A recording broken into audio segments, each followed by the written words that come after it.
29 and I find myself wondering what did happen to the last 10. The cold evening wind brushed against your face as you walked down the dimly lit hospital driveway. Your cold fingers tightened around the prescription slip in your hand. Your younger sister Yuvi has cancer and she is the only one you have in this world after your parents in a car accident.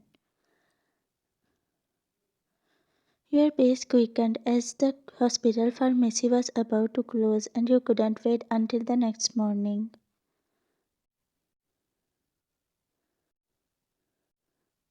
As you were rushing through the parking lot, a black sleek car pulled into the driveway. Lost in your own thoughts, you couldn't notice the vehicle until your body hit the side of it.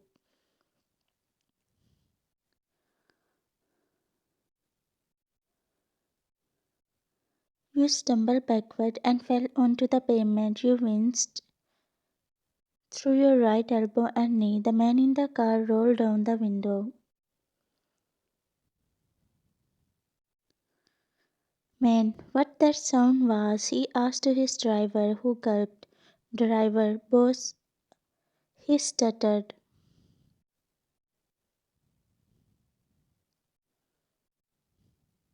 The man groaned, fixing his black hat on his head, and then he stepped out, his sharp features illuminated by the glow of the street lights. He looked at you.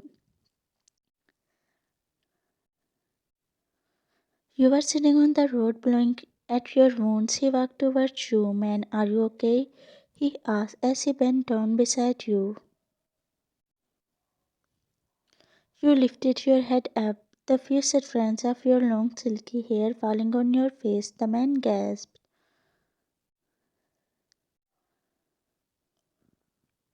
As soon as his eyes fell on you, he felt like the world had stopped. It was only you and him left on the world. His lips parted to utter some words, but he couldn't speak. Your beautiful face, Wayne, I'm fine, you said, still blowing on your elbow. Man, I'm sorry for the inconvenience. Actually, it's my driver who crashed into you, but don't worry, I will fire him. He said there was an unknown rage in his voice.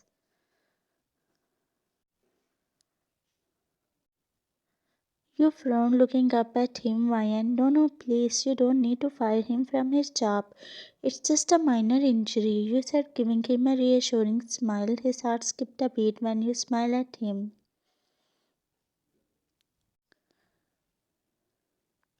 Man, but you are bleeding. Let me get you into the hospital, he said, standing up.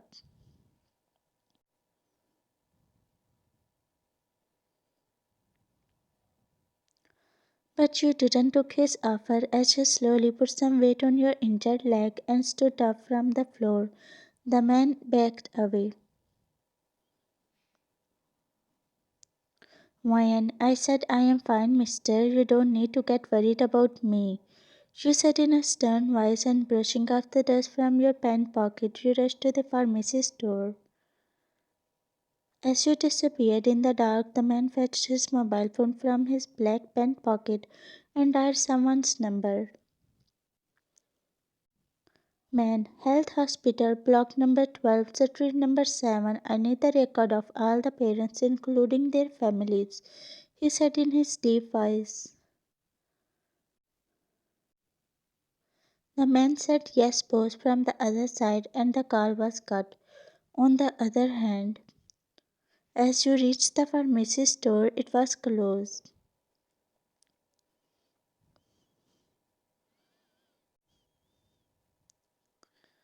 Why, oh, this happened because of that man. You clenched your fist and headed back to the hospital.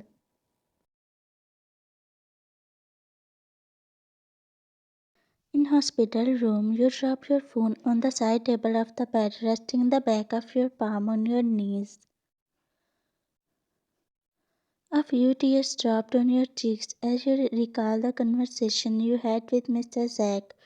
Dr. Zack, your sister's doctor, who had said that the treatment would cost thousands of dollars and you had only few pennies in your pant pocket. Where in the world you were supposed to get such a huge amount? The doctor said that you needed to arrange the amount fast.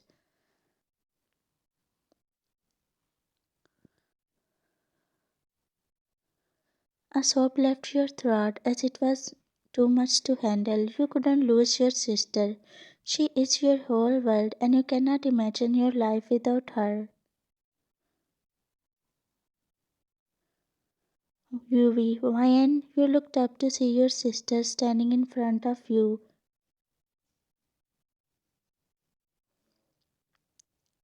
seeing her teary eyes, your heart sank. She was your sister and you couldn't afford the money for her treatment. The painful thought was not letting you stay at ease. I am sorry, she sobbed. You stood up and ran to her. Ryan, don't talk like this. And what are you sorry about? You asked, wiping the tears around her cheeks. I am fine for being. You are all bearing this cause of me. I know it is tiring to search for so many jobs. You are making yourself tired, Mayani, she said. You could feel her tears soak in the cloth and you started crying. Ryan, hey, stop crying. I will get the money even if I have to do something. You said and left from there, tears running down your rosy cheeks.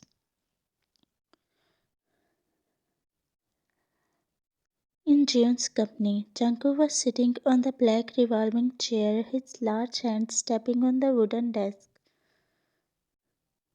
Man, boss, her name is Lee Yan. She is 17 years old and she has no family except her sister who is on stage 2 cancer. Yan has no money and she is finding the job but she is not able to find. The doctor said that they need $50,000 to get her little sister treatment begin. He stated.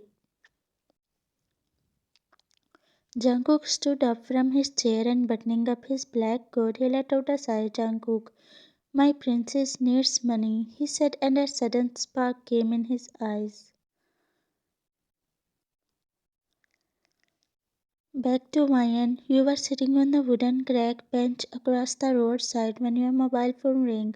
You let out a sigh and fetching your mobile phone from the pocket, you glanced at the caller ID. It was your friend Daisy. You pick up the call.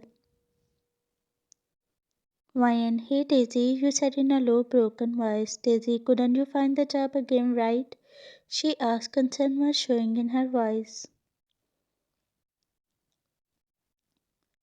You hummed, not wanting to speak, as you will end up crying. Daisy, Ryan, you don't need to hurt yourself with this excessive search for a job, she said.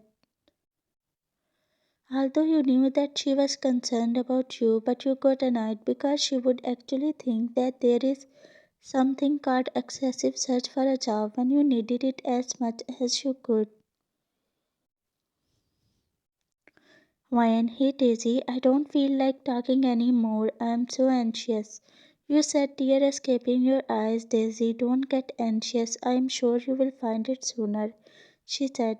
You hummed and saying goodbye to her, you cut the call. Your hands were trembling while sobs were coming out from your throat when your mobile phone rang once again. You sobbed and looked for the caller ID. It was an unknown number. Ryan, who is decided to call a beggar like me? You said to the person before picking up the call. The caller, hello Miss Ryan speaking. Ryan, yes, what is the matter? You asked frowning. The caller, I am the receptionist from Jeon's company. I called you to inform that you are called for a job interview tomorrow at 8 o'clock. Have a great night, she said and cut the call. You couldn't believe your ears and you blinked your eyes. Ryan, did I hear right? Am I called in Jeon's company? What if it's a fake call? You thought and searched the number on the mobile phone. It was Jeon's company official number, Ryan. But why a biggest company in Korea would offer me a job even when I have not applied into it? You thought in your mind.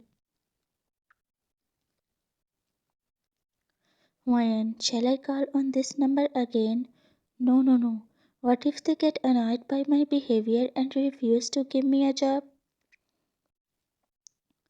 I will have to wait until tomorrow. Things will be okay. Everything will be okay, Ryan. Everything. You murmured to yourself, and then standing up from the bench, you headed back to the hospital. The next morning, Ryan spoke. I got up from the sofa and stretching my arms. I looked at Yuvi, who was sleeping peacefully on the hospital bed. She was looking so innocent, just like an angel. I smiled, and then quickly got out the hospital and headed to Jeon's company. 15 minutes later, my mouth wide open as I entered the huge luxury building of Jeon's company. The floors were made of marble and they were so clean that I could see my face in it. There were beautiful huge chandeliers hung to the ceiling, and almost all of them were adding more into the beauty of the interior. The walls were glass and the view was beautiful. I couldn't help but wowed. There was a huge reception table where a lot of paper were placed. A woman in her 30s was sitting on the reception area glancing at the files. She was wearing glasses and she had a dark red lipstick on her lips. I nervously took a deep breath and then walked to the reception area. Why and hello, ma'am. I was called for a job interview, I said to the lady who rose her head up to look at me. She smiled at me and I noticed how beautiful she was.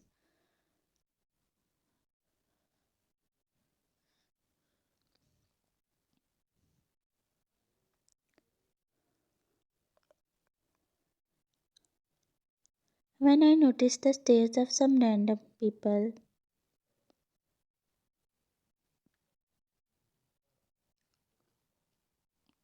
Receptionist, Miss Ryan, right?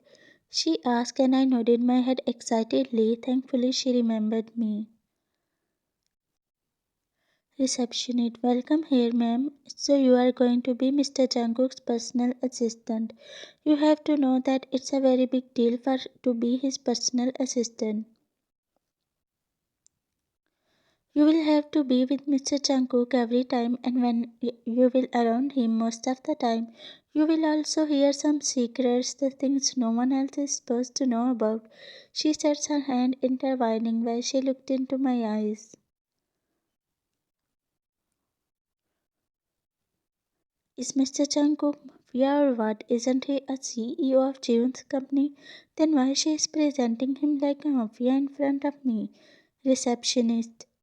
He is a CEO, but the CEOs has secrets too, Miss Ryan, she said, giving me a sheepish look. Wait, did she just right now read my mind? How does she know I was thinking this way?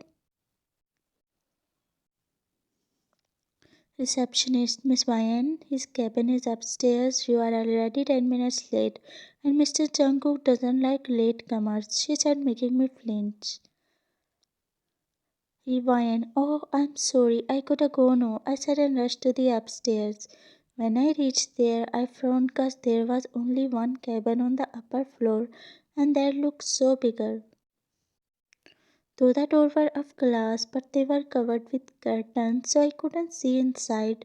Gathering up some courage, I knocked at the cabin door, and the person let me come inside. Letting out a deep breath, I stepped inside the cabin. I stared at the man who was sitting on the black revolving chair. Oh my, weren't he the same man whose driver crashed me into his car? But what he was doing here? Wait, is he the CEO of Jeon's company? Jungkook spoke. It's been half an hour that I have been waiting for my princess. While I was typing her name on my laptop, I heard the knock on my cabin door. I smirked and asked the person to come in. I know it's my princess, so I averted my eyes on the laptop, pretending to be unbothered. When Hi, she said in her soft, angelic voice. I looked up from my laptop and frowned at her. Jungkook, yes. I asked while staring at her gorgeous face. Why and hey, didn't you recognize me? She asked. Jungkook, no miss, can you please tell me what are you doing in my cabin? I asked. She gave me a confusing look. I would have to hide that I knew her and gave her a job in my company because I was afraid that she might refuse to work in my company if she came to know that I was trying to help her. Why and I was called here for a job interview. The lady on the receptionist said that you needed a personal assistant. She said, Jungkook, oh, I see. You can join me from the tomorrow morning, miss. I asked, looking at her in a questioning way. Wyan, it's Lee Wyan, sir, she said, her hand clutching on the handle of the bag tightly. Jungkook, all right, see you tomorrow.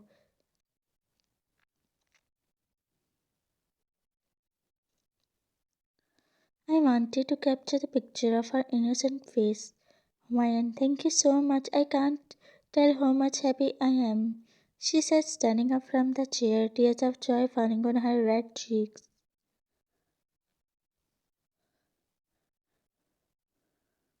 Oh, why she is crying? I just gave her a job. My heartbeat is increasing. I can't see her crying, but I can't wipe her tears also. Jungkook, Miss Ryan, if you are done, you can leave. I deliberately said in a cold voice, because I knew if she kept crying. She nodded her head and then left, making me sigh in a relief.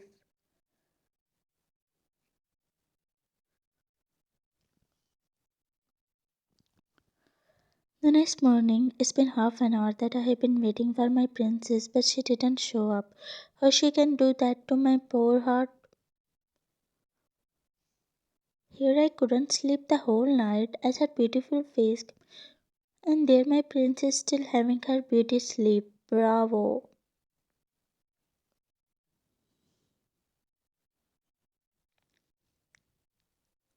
While I was thinking about her, I had a gentle knock on my cabin door. A smile appeared on my lips. Jungkook, come in. I said and tried to become cold. Ryan, good morning, Mr. Jungkook. She stuttered without looking up at me. I let out a dramatic sigh and called Miss Amber, the head employee who appeared in few minutes. Jungkook, Miss Amber, didn't you tell her that I hate latecomers? I still maintained the coldness in my voice. I glanced at my princess.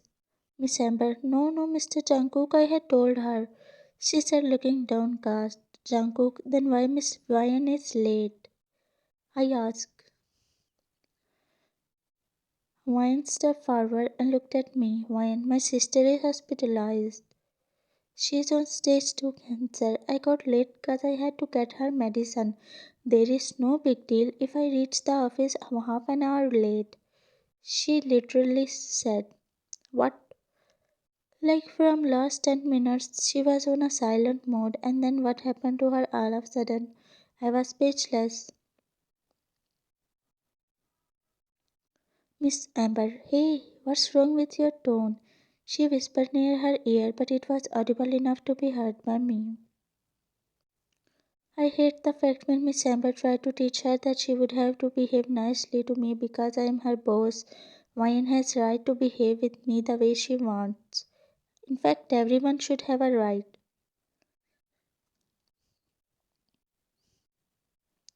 Jungkook, Miss Amber, you may go now, I said in a stern tone. She nodded and then left. Jungkook, Miss Ryan, you need to prepare for the company's annual revenue meeting, I said. She nodded and headed back and then left. Others spoke. It's been a month that you have been working in Jungkook's company. You are really satisfied with your job. At the end of the month, we were paid a salary, and it was enough to start the treatment of Yuvi and get her medicines.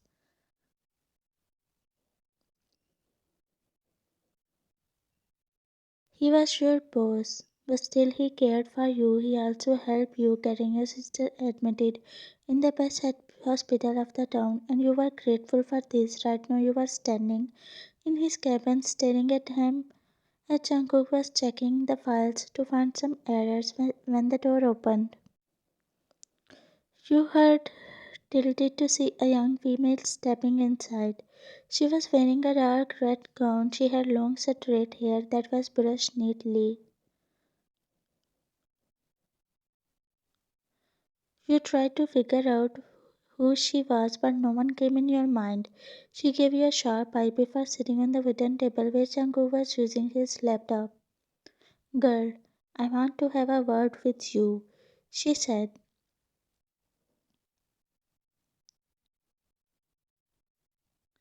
Jungkook had shot up from his laptop. Jungkook, what are you doing in my office? He said, glaring at her. Girl, oh come on, I came to tell you.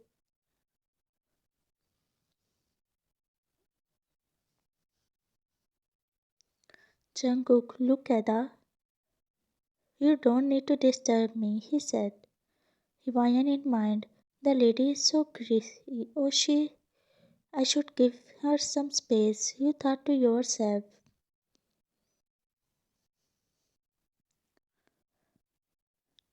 Before you could make a polite exit, Jungkook spoke out. Jungkook, where are you going? Come here.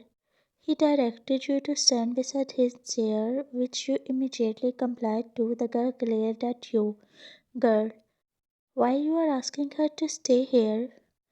Jungkook.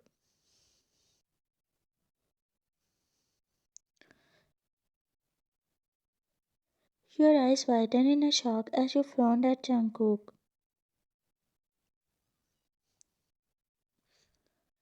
Ryan, when that happened, you asked him slowly, Jungkook.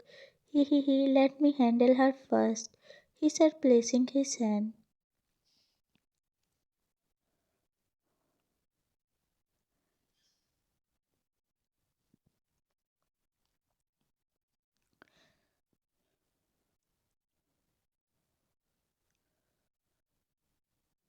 Jungkook gulped, hearing the word as he blinked at you.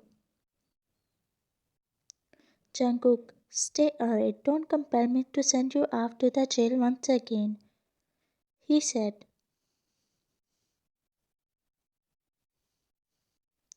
The girl flinched and with teary eyes she ran out of his cabin. Jungkook sighed. He raised his head up to see you standing beside him silently.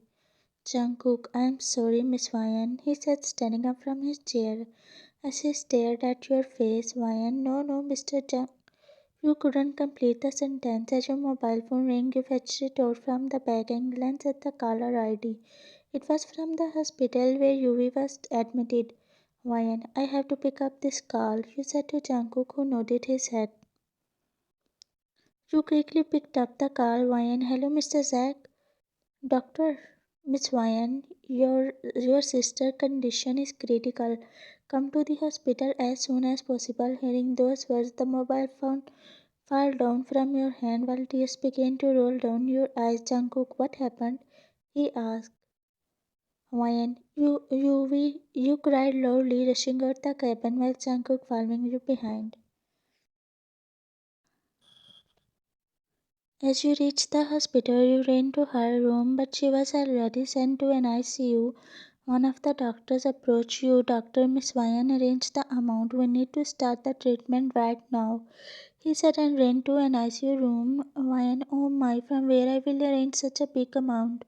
You said and looked around to see Jungkook. You ran to him. Tears dropped on your cheeks. Ryan, Mr. Jungkook, I need money. Please help me. I know the amount is too much.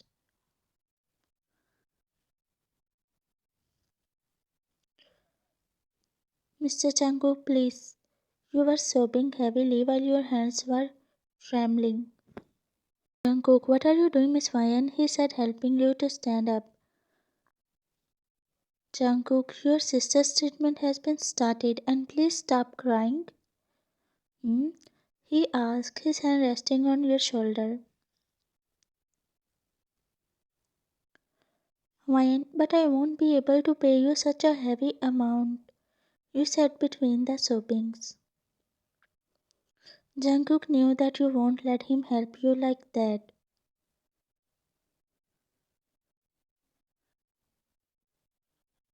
Jungkook, fine, once your sister gets fine, I will take you, he said.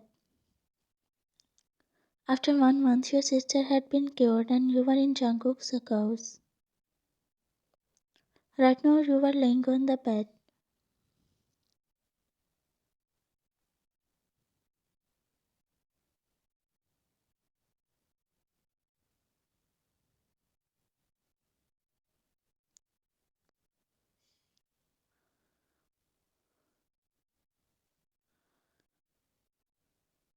Jungkook entered the room exhausted. He wanted to take a warm shower to relax himself.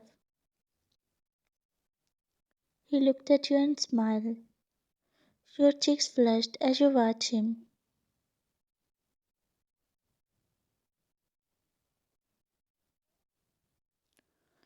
Jungkook, if you are okay. He started taking slow steps. Ryan, Jungkook gulped again.